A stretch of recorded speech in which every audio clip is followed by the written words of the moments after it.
Thank you so much for getting up early and joining us this morning, and thanks in particular to the panelists who have taken time out of their busy schedules to be with us. Let me just introduce them. To my immediate left is Jeannette Hernandez. Jeannette is president of TMG. She has over 25 years of experience in the ICT sector. She advises domestic and international companies as well as governments on regulatory, commercial, transactional, and trade matters globally.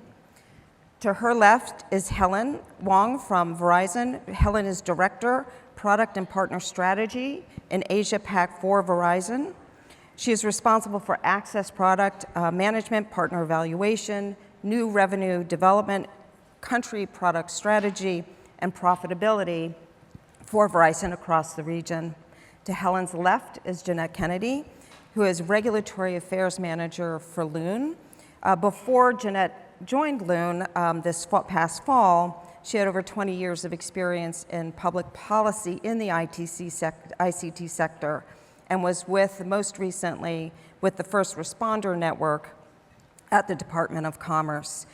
We are going to go through, the panelists are going to make their presentations, and then we'll open it up for questions. So please do anticipate and prepare for any questions you'd like to ask them. Jeannette, with that, I'm going to hand it over to you. Thank you. Where do I go?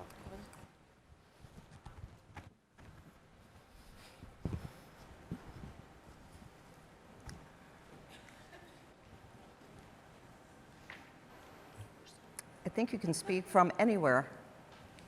Where's Okay. what are you looking for?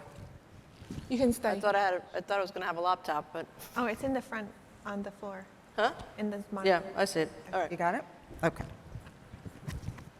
Okay, so today we're going to talk a little bit about the changing digital landscape, challenges and opportunities. And I think I'm going to start off giving you a bit of an overview, which I think will feed in nicely to the presentations that are being done by Helen and Jeannette in terms of specific technologies and services. In terms of the content, we're going to focus on 4 key areas.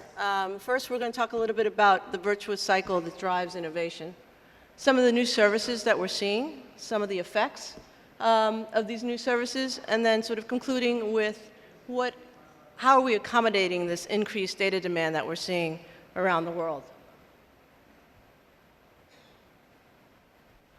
So in terms of the virtuous cycle, as a first step, what are we seeing? We're seeing technology and business innovations that are improving data transfer costs and lowering data costs. On the infrastructure side, we're seeing companies being able to leap forward in terms of services, in terms of speed, and in terms of connectivity methods that they can use. And then if you switch over and look at new technologies, what are you seeing? You're seeing tremendous advances in terms of being able to address issues through new models that were previously very difficult to deal with, like connectivity. To give you some examples, we see what's happened with regards to the shift from 3G to 4G. The advances that have been able to be made by, now you have ubiquitous content accessible on your device. And then as we shift over to 5G, we're going to see advances that are equal or greater in terms of expanding Internet of Things, in terms of rural access connectivity, and a whole plethora of applications and services, which I'm sure we'll hear a lot more about from Helen. We've also seen advances in terms of fiber optic technology that are letting tremendous speed in terms of capacity and in terms of transferring data. And then we're also seeing new business models. In terms of what types of business models, I think when we're seeing a lot more efficiency in terms of spectrum sharing. We're also seeing new business models in terms of infrastructure sharing that we didn't see previously. And also, we're seeing certain modifications in terms of business models by companies such as Facebook and Google, who, in order to increase their value of their core business, they want to ensure that there's greater connectivity, because then they'll have more consumers. So we're seeing verticalization in terms of the services that they're engaging in. So that moves us up to the second step of the virtuous cycle. So now that you have increased availability to data, what happens? That accessibility allows you to have new and beneficial services. Some examples of these, you talk about artificial intelligence. When you have increased access to data, when you have artificial intelligence to generate those artificial intelligence models, what happens? You are using a lot of data. The more data that you feed into the model, the better it's going to be. And so that's available now, greater because you have access to data. Same with big data. With regards to big data, what happens? You're using huge amounts of data to develop solutions, analytical decision making, and so, again, enabled by the increased availability to data. The same you're seeing with regards to cloud services, with the accessibility of being able to transfer and store data, and also with regards to video on demand.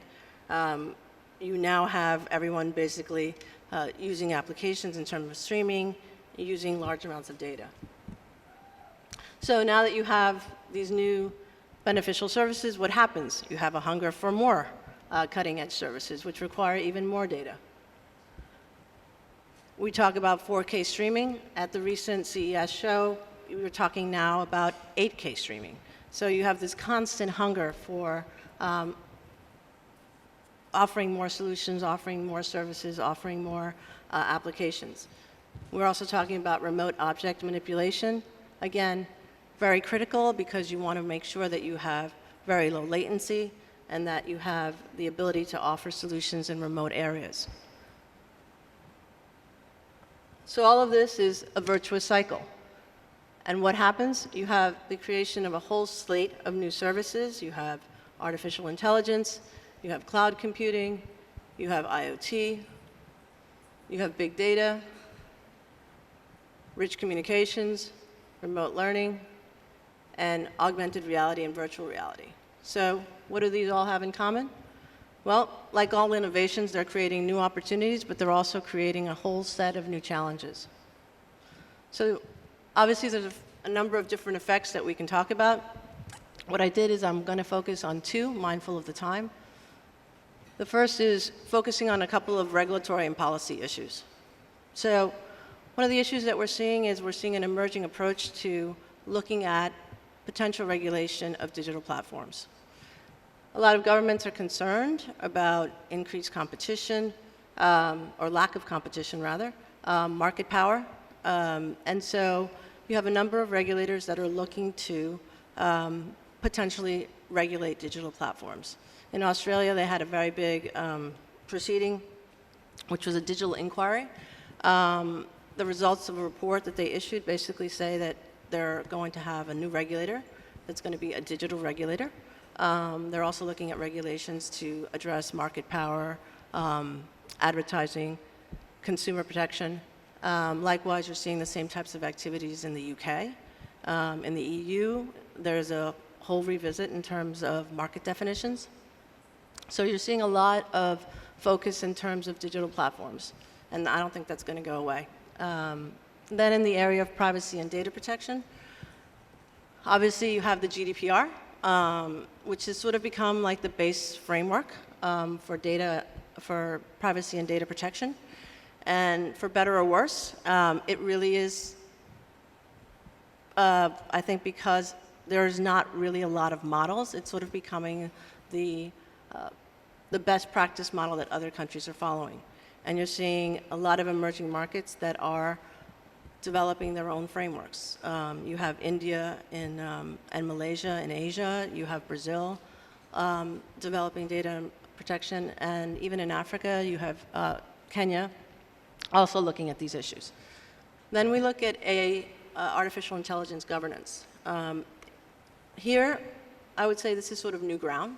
A number of different countries are looking at this issue. There's a lot of concern, but there's also not a lot of knowledge in terms of what's actually going to happen with regards to artificial intelligence.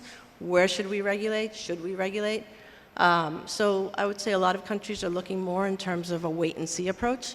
But as some of you may have read, probably about a week and a half ago, the White House issued 10 principles with regards to artificial intelligence, and there's a consultation taking place with regards to that. We're also seeing countries like Brazil having a consultation on artificial intelligence. Multilateral organizations like the OECD are quite active in this area. And then a last issue on the regulatory front is we're also seeing, looking at the regulation of over-the-top providers, particularly licensing. How should we treat over-the-top operators? I think we've also seen, I think, a little bit of an evolution in terms of OTTs. I think if you look back a few years ago, there was a feeling of same services, same regulation. So I think the telcos were basically saying we should not allow OTT providers to not be subject to any type of regulation. But I think we're also seeing a bit of an evolution in that thinking. Partly, I think, because traditional operators are now evolving in terms of saying, well, we may be offering OTT services, we're forming partnerships with OTTs, and so perhaps a better approach is, rather than extend legacy of regulation to OTTs, a better approach is to look back and say, what should be eliminated? What's no longer necessary? So in terms of what's going to happen, we'll have to see, because I think there's also, not only on licensing, but we're also seeing potential regulation for OTTs in terms of content regulation, in terms of digital taxes. So there's a lot of activity in that area. Another effect we're seeing is in terms of the side of increased data demand. We talk about all these wonderful applications and all these services that we're going to see in the coming years and that we're seeing now. But we still have to face a reality, which is that more than 3 billion people still don't have access to basic internet. And I think perhaps today we'll hear a little bit about some potential solutions to address that issue. But still, it is the situation that we have today. Another issue with regards to increased data demand is that you have feature-rich services, which are really a part of our everyday lives, and I don't think they're going to go any way. They're not going to go away. And so one of the things that we're dealing with is that today you've eased the pressure in terms of this data demand by caching, by CDNs, by edge providers, but still you have issues with regards to last mile connectivity that still exist. And then in terms of data collection, it's touched nearly every industry, but one of the challenges that you're seeing is these industries are global in nature. And so you have certain challenges with regards to, if you're a business, how do you deal with regulation that may not all be the same, issues with regards to cross-border flows, and also issues with regards to localization, which we're seeing crop up in multiple markets. And then the last one is, how do you deal with continuous data demand? How do you deal with this from a technology standpoint? How do you deal with this from a service standpoint? And that leads me to my last slide, which is, what are some things that we're seeing in the industry in terms of innovative business models and new technology? So I think we're seeing some advancements in terms of existing technologies. So we always used to think of satellites as high costs, not great latency. But what are we seeing now? We're seeing the development of very large constellations of NGSO, non-geostationary satellites, which potentially have the capability of being able to offer a whole new approach in terms of satellite, and being able to potentially compete on the retail side as well as on the wholesale side. You have companies like SpaceX, you have companies like OneWeb, and you even have geosystems, like geostationary systems, that are offering much faster, better latency, and are able to offer very high-speed internet. Companies like Viasat. You also have companies like Loon that have balloon terrestrial systems that are going to offer solutions with regards to connectivity. And companies like Verizon that are offering 5G that is also going to provide a series of advanced services. And then you also have old technologies that are being offered in a different way. So I mentioned the issue of infrastructure sharing. You're seeing companies that now have to deal with 2G, 3G, 4G, how to make those systems more efficient. So they're looking at infrastructure sharing, not only on the passive side in terms of sharing towers, but also on the potentially the active side in terms of transmission. And then you're also seeing more efficient spectrum use in terms of governments repurposing spectrum, but also industry looking at how to share spectrum. So I think you're seeing a variety of different examples in terms of being able to address this data demand. Thank you very much. Thank you, Janet. Terrific. Thanks so much. Helen, would you like to share your views on behalf of Verizon? Thank you. Good morning, everyone. So let me follow on from that, talk a little bit about what Verizon has done with 5G, but more I want to share with you as to what 5G means for everybody in their lifestyle, what's it going to change in the way we do. Because I got people coming up to me and saying, oh, so 5G is coming, so my phone's going to be faster. What's that going to mean, right? So let's turn that into more layman terms, or actually see the benefits and the parameters, at least about what 5G is going to be. Verizon actually launched our 5G home fixed service in October 2018, and in 2019 April, we actually launched the first commercial mobile service for users as well. But in the beginning of 2019, that's when our CEO, Hans Vesper, introduced the concept of the 8 currencies of 5G, so which is shown here. And I'll talk a little bit about what does each one of it mean, so you can actually go and relate to how it's impacting what you do and use. Look at throughput. We compare it to 4G. 4G, typically, you get a throughput on your device maybe at 1.4 gig. But in 5G, you're talking about peak rate of 10 gigabit per second. So that is to the order 8 times faster, at least. So imagine that what that would do to autonomous driving, your artificial reality, your virtual reality type application. Now you got that high bandwidth to support those instantaneously.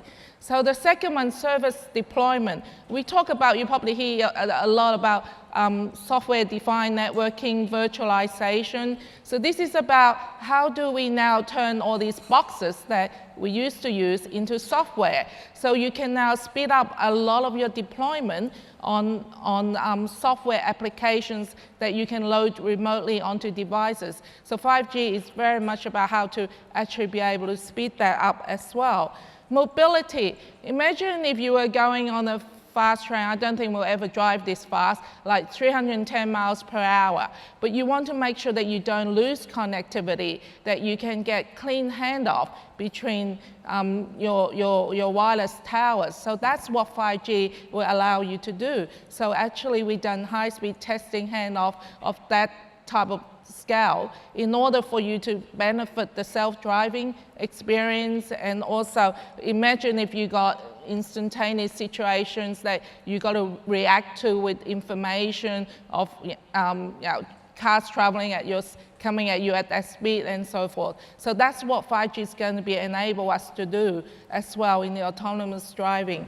That's only just some example. Now look at connected devices. So while we talk about 4G and 5G, the difference is now we can actually cater for up to 100 times more in terms of devices within a radius distance. So we're talking about 1 million devices in a square kilometer. Imagine that's actually a huge number of devices you can connect to. Look at the smart city situation. You got all the light streets, you got all the monitoring equipment, you have parking applications that you want to enable. So now with that huge number of connected devices that 5G will give us, then we can actually realize a lot of that application before was very hard to build to, even with the 4G scale. Energy efficiency. So we talk about here about you can actually save on energy about up to 90% compared to what 4G gives you. So imagine all the devices you got now. Everybody knows the mobile keep running out of battery, right? Depends on what you're using very quickly. But you're now talking about some of these IoT smart devices that can have battery that can last 10 years without replacement. So because you can now actually so efficient with the 5G technology to bring that to the edge, closer to the devices. So your processing is power is less, and then basically you actually eventually from a manufacturing perspective, they actually save costs as well, because you now can simplify the design and the maintenance costs will go down, and you don't have to go out and replace the battery frequently. So, and then data volume, actually, we talked about that with 5G, you got capability of supporting up to 10 terabytes of data. Now that's a huge number on a per square kilometer. So looking at the capacity, then the capability in comparison to 4G, you can now quite readily design your applications and what you want to use that for without having to be restricted so much on the workload and everything need to be considered. Now latency is also a big part of it. We talk about before, I think typically a 4G, you're talking about 40 millisecond latency, but with 5G, we get that down to like 8 or 10 milliseconds. So imagine what that will give you in terms of when you're now really deploying computing, we call it, to the edge, that we can actually plan for you to have a much better low latency performance in a lot of the applications that we do use. Now, lastly, and not the least, is reliability, right? So the network reliability, your phone stay working, your application stays running.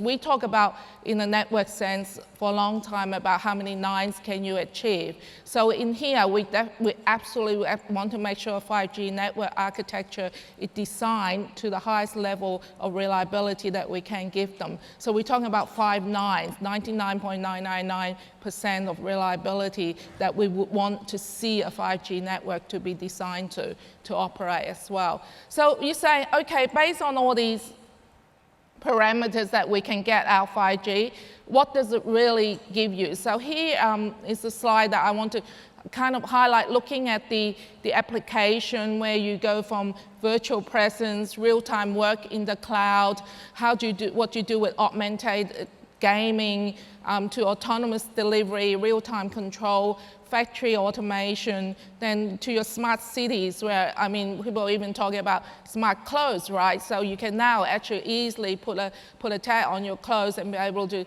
see what's happening in terms of, I guess, inventory, from inventory to actually looking at even how you're wearing it in your body, kind of reacting to it as well. So that's kind of the 3 key things I'm going to highlight out here.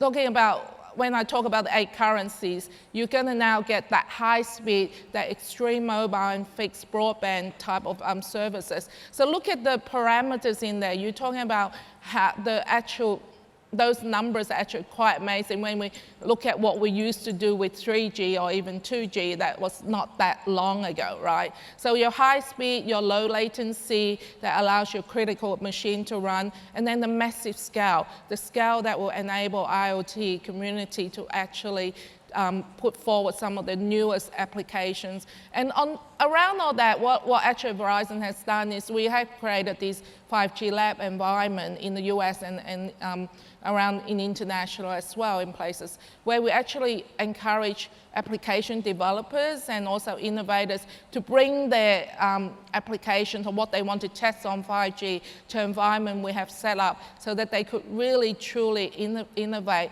and test the boundaries of what we can do. So a lot of what we say is it's not even just about the commercial, the business, it is about the lifestyle of people that we can benefit. So it is about the social responsibility piece, which is a big part of what Verizon focus on, so that we can actually look at improving in all aspects of our lifestyle basing on technology in the back. So you don't have to need to know there is 5G behind the back. to you, it's like, what can I do? What can I get? How I can get the information at my fingertips? And how can I benefit the way that I live as well? So that is what we want to see that 5G will achieve. Thank you. Thank Okay. you very much. Jeannette? Well, first of all, I'd like to say thank you very much to the organizers of PTC, to Tara, Janet, and Helen. I really appreciate the opportunity to be here. Loon is kind of short for balloon, or the Canadian goose loon. So you can think about it that way. And some people may or may not say we're loonies, but that's a different issue. So Loon's mission is to connect people everywhere using audacious technologies in the stratosphere. So what does that mean exactly? It means this is kind of what we're doing. This is a launch facility we have in Winnemucca, Nevada. And all of this technology you see here, Loon had to create from scratch by itself. This technology did not exist. These materials and some of these designs did not exist before. And so we're doing really exciting things that are kind of smashing telecom and aviation into the same space. So I kind of joke with my manager, you know, but for pharmaceuticals and healthcare, let's get two of the most highly regulated industries and put them together. Yeah. What could go wrong? So, you know, it's a lot of fun, but it's really hard. So when we talk about the stratosphere, you know, other than maybe like a nightclub in Vegas, where is the stratosphere? So if you can see according to this kind of diagram here, we're looking at the Earth, and the low atmosphere is where the airplanes and drones are, and then when you get out into, so we're kind of, you know, then you get into space. So we're between kind of like where the airplanes fly and where the satellites are, and that kind of, you know, 20 kilometers up in the air, that's where we're operating.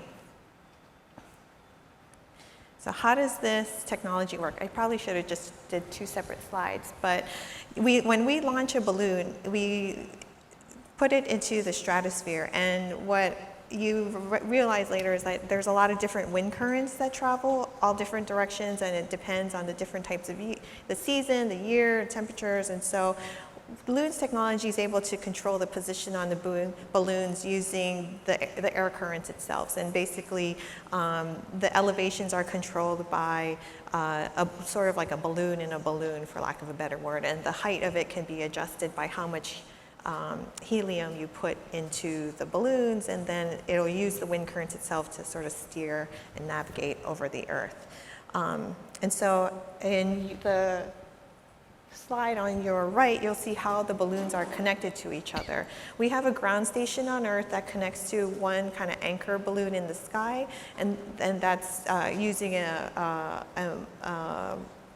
you know, spectrum there. And then the balloon-to-balloon technologies are using the E-band spectrum, and we partner with MNO to basically rebroadcast their LTE spectrum over the ground. So, you know, we can get, because we're so high up in the air, we can get a ton more coverage that way, say up to like 1,200 kilometers. And, you know, there are a lot of different challenges with operating from that height and that, you know, different locations around the world. But the point is, you know, as we've seen with so many different connectivity solutions, you know, there are specific use cases where this would work extremely well. Our two best known use cases are supporting connectivity for Puerto Rico after Hurricane Maria. It kind of devastated the island.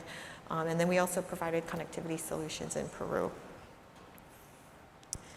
And so our goal really is, yes, we're connecting balloons and we're providing coverage for people who don't have any connectivity or who have limited connectivity, but really what we're looking at is a bigger vision of how do we work within the stratosphere to look at how do we manage all of these different air traffic solutions at multiple elevations. I think with NGSOs and satellites, you know, it's getting more and more crowded. So what can we do to sort of help navigate and work together in these systems so we can provide a whole set of solutions that will enable 5G and other future technologies in the world. And it's a pretty really exciting space that's just becoming, so what we're going to see is, you know, new spectrum challenges and, you know, new operators and new players like Loon, and we hope to be able to play in these, like, for the overused word, the ecosystem, and being able to provide new opportunities, new business models for the, and then that was a quick, thought I pressed the button too much, but it said Mahalo. Thank you. Thank you very much. Great, thanks, Jeannette. Appreciate it very much. Now, I want to open it, I have some questions, but I want to open it up to the audience as well. So please raise your hand if you have a question, and then I'll keep going unless I see some hands raised. Just to follow up on Jeannette, are there certain regions that you're focusing on for deployment of the balloons, of the Project Loon? Sure, thank you for the question. Loon is actually just spun out of Google X about 2 years ago. So we're still, even though Loon was created in 2015, we're still, as an independent company, relatively new. So our primary focus areas right now are looking at Latin America and Africa. Latin America and Africa? And Africa for okay. now. But obviously we have plans to expand. Right now we're primarily looking at Latin America and Africa. And just for the actual licensing of the infrastructure of the balloons, how is that working? Some countries, so there's a variety on the regulatory frameworks for E-band. Like in the United States, we have like a flexible licensing system, and in some places like Colombia, they have already some regulations there. But it is new ground, and there's the ITU is starting to look at different bands for HAPS and HIBs, but E-band is still kind of a new frontier. I mean, I think Jeannette knows more about this. Yeah, okay. That's a handoff. Yeah, that's a handoff. Right. Jeannette? I think one of the challenges that exists with regards to new technologies and services like Loon is exactly that issue, which is the spectrum side, because when you deal with spectrum, you have to deal with the ITU in terms of what's acceptable on an international scale, and then also what's been the implementation of those decisions on a national basis. And I think some of the bands that Loon is using, there's in certain markets you still have certain bands that are being used by fixed links, and so is there space for Loon? How are you going to address that? And then you also have to deal with the international community in terms of accessing the bands that they're looking to use. So I think there's a dual strategy there. Yep. Yeah. Thanks. Helen, just you were going through, obviously, the applications for 5G are myriad. I mean, and they seem to grow exponentially. But also it's very expensive to roll out 5G, and some of those applications, like, at least I'm somewhat hopeful that my clothes won't be too connected to people, but I'm sure, you never know, especially how I'm experiencing wearing my clothes. But how are you going to monetize that? I mean, it's a significant investment, a global company. Kind of walk us through your thinking there. Might not be your clothes, your glasses will probably be one of the first ones. Well, that I wouldn't mind, because I lose them all the time, so maybe that would be helpful. That's a good question. I guess the investment into 5G is huge, right? Verizon, we actually put in $18 billion in terms of in 2019 into that investment. But when you talk about monetizing it, and that's where, I know that's an overused word, ecosystem, but it is where it's not about the 5G network. At the end of the day, it's about what other applications. Thank you. Go ahead. That's okay. It's about what other application, who else in the manufacturing, in the medical fields, in the car industry. It's all about how the others would come and leverage on the network to make it real, right? So you can have the best network, if it's not used, then you're never going to monetize it. So one of the big focus on this is also not just about, like, United States might be the first one, US is where 5G is launched, but this big push is how do we get it to interoperate? The interoperability of 5G across the globe is going to be critical for everybody to get the most out of it. Imagine all the IoT, smart city devices. People talking about millions and billions of devices. So you want them all to work. Doesn't matter where I ship it to. So there is a big push that you really need everybody to come together, to work together. So unlike the early days of mobile days where your Japan mobile or your US mobile is not going to work if I travel to Hong Kong or somewhere else. But nowadays with 5G, we absolutely talk about how do we make sure that we get interoperability promoted across the different countries and with the different providers so that really everybody can monetize it together. Great. Thank you. We have some questions. Do we have a question? Yes, sir?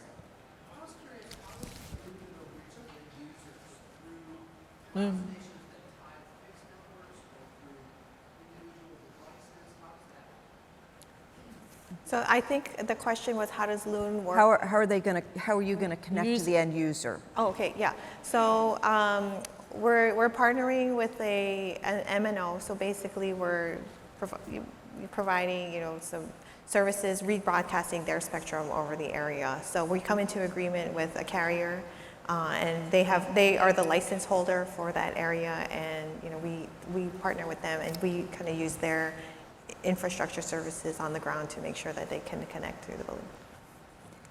Yes, right here. So you're not really using your spectrum, you're using their ability to be able to have services in that area. Yes. So How's that affected in a policy aspect? Can you repeat that just in case other folks didn't hear what she said? So the question was, so Loon doesn't broadcast using its own spectrum. How does it affect the policy implications for the carrier? So in some cases, the carrier has a national license or a regional license. So we just work with the carrier to ensure that they're following the licensing terms of their agreements. And there was another question, I think, back there. Yes, all the way back? Yes. Okay. I was going to ask a question of Loon concerning noise filtering. If you're that high up in the upper stratosphere, how do you separate out and filter out what you're specifically aiming for and sifting through all the other noise that is also present at that level in the atmosphere? You know what, there was some echo. I couldn't, could you slow down and Can you repeat the come up question? and say, sorry, it's a little hard to muffled up hear. here, so it's hard to hear. I'm sorry. Right. Thank you. Noise filtering. There you go. Touche. Echo cancel. Yes, there is a way to filter out the noise, and our radios and our systems are, they are designed to operate at that altitude, and the balloon-to-balloon frequencies, we're using the E-band, which allows us to do very targeted communications over wide channels. So our engineers are smarter than me. They figured out how to do all those things. But yes, we can up here. filter the noise from the other sources. Sorry, Jeanette. Obviously, Joe? a lot of interest in Loon. Just my question would be, what happens if the wind doesn't cooperate and you start using balloons that started in Africa and end up in India? Right. So we have a technology that monitors and tracks all our balloons, so we always have a controlled landing. I know at the very beginning, we had some trials and errors, but now we know exactly where they are and we can land them. We have landing rights in specific areas that we can make sure that we control the balloons. But the winds do change, we know that. They're seasonal, they're temperature driven, they're events driven, and so we have a whole team of people basically in an operations center that monitors the weather patterns and the locations, and so we always have controlled landings basically. So. And about how many, when fully deployed, about how many balloons do you anticipate, do you know? Or I think about it at this time, we haven't reached our full commercial potential yet, but I think at this time, at any one time, we have about 300 to 350 balloons deployed at any one time. And depending on the environment, some of these balloons can last up to 200 days in the sky. So it depends. About 200 days up and then they have to come Yeah. down. Okay. Yeah. Interesting. And so all of the payloads, they carry the radio systems, they have kind of a rudder, everything is controlled remotely, and it's all powered by battery pack and solar panels. Okay, thank you. One more question in the back, sir, and then we're going to have to wrap it up. Yes. Okay, I'll move up closer. So I have a Thank you. different question than some of the others. So you see in science and technology and engineering, it's more male-dominated, and I love to see an all-female panel up here, which is awesome. Do you have any feedback or thoughts on young people, particularly women and young girls, to keep going in science and technology and the STEM field, who you could mentor or model? Do you have any advice for those young girls who probably want to go in that direction but seem to fall off somewhere during, So I hope you're going to come to the 10 o'clock. Yes, I am. Senator, okay, good. But please, I open it up. That's a great question. Thank you.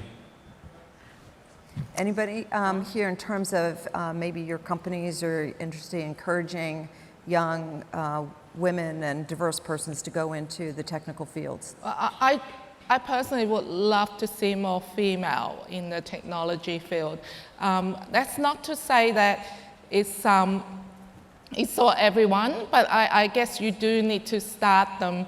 Like I do go, I'm based out of Hong Kong, so I've been to the university in Hong Kong, actually talk to the computing engineering classes and just trying to canvas. And I have brought in female graduates into the company as well to give them that exposure. So coming from myself, I'm an amateur engineer by trade. Electrical engineering is my training. So you're right. At the time, it's when I went through that's history, but it's like for every 300 students, you get 10 females. So that's kind of the ratio. And these days, I think with computing engineering, all that, you are getting more women participating in those programs, but but it's not for everybody. So I wouldn't think that you're ever going to get to a 50-50 kind of balance. But today with the technology, with exposure to devices and everything, I don't think that it should be a barrier of entry, but it's a matter of what is of interest, and you do need to start them young. So companies that have graduate programs that can encourage people to be brought in to actually truly appreciate technology and actually be able to relate them to applications that benefit. Doesn't matter what culture, what gender you are in, then that would be beneficial for that total diversity beyond just even just a gender. I'm going to have to end on that. I have a flashing screen in front of me. But I hope you'll join me in thanking the panelists for their contribution to this discussion and their leadership. So thank you very much.